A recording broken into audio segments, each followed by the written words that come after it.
Joining us this morning, Superintendent of Public Instruction for the state of Arizona, Diane Douglas. Thanks so much for coming in, first of all. Oh, my pleasure. Thank you for having me. This impacts so many people, obviously. You saw, first of all, let's talk about how it looks, the optics of that sea of red making their way down from Chase Field all the way over to the state capitol. How did that hit you yesterday when you saw that? Quite frankly, it saddened me because this is not something I agree with. I don't think walking out, having a strike, which is what it is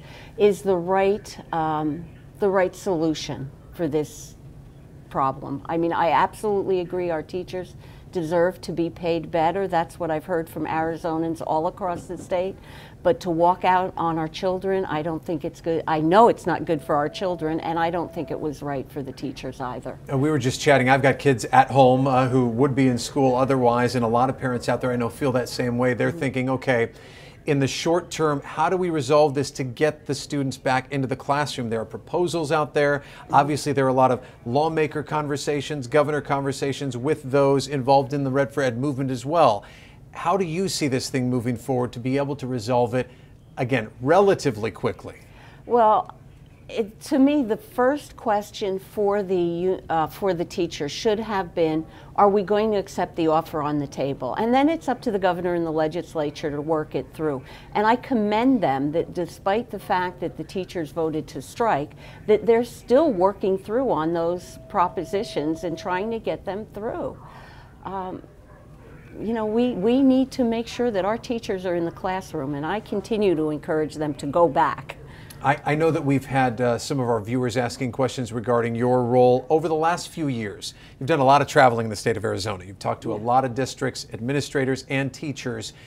Did you see this coming? Could you have seen this coming? And what have your conversations with those teachers been before this kind of tipping point?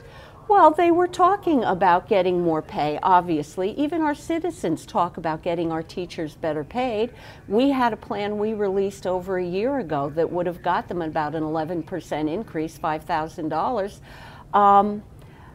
I'm not sure from whence this came and why it came upon us so suddenly. I'm concerned about some of the motives of some of the players, quite frankly, but that's for the teachers to decide with whom they work. In the short term, are there any conversations going on with those heads of the Red for Ed movement and those teachers organizations at the state capitol, and are you involved in those conversations as well? I'm not involved with them. That's not my role to play. That's appropriations. That's up to the governor and the legislature.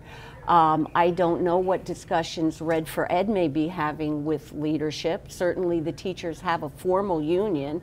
In my opinion, if they're going to be negotiating with anyone, they would be negotiating with the officially elected leader of their union. But I know there are a lot of negotiations going on between the governor and the legislature, and how do we work this out, and how do we get our teachers more money in a way that is that the state can afford and doesn't impact other areas, and get our teachers back in the classroom where they belong. All right, Diane Douglas, thank you so much. Again, I know we're going to be talking to you in the days to come because we're on day 2 right now of this walkout, and it looks as though those schools closed today will be closed next week. A lot of those districts saying indefinitely right now. Of course, parents want to see this wrapped up, and teachers have a lot of demands to be met as well. So we will be covering this every step of the way here at ABC 15, updating it throughout the day as well.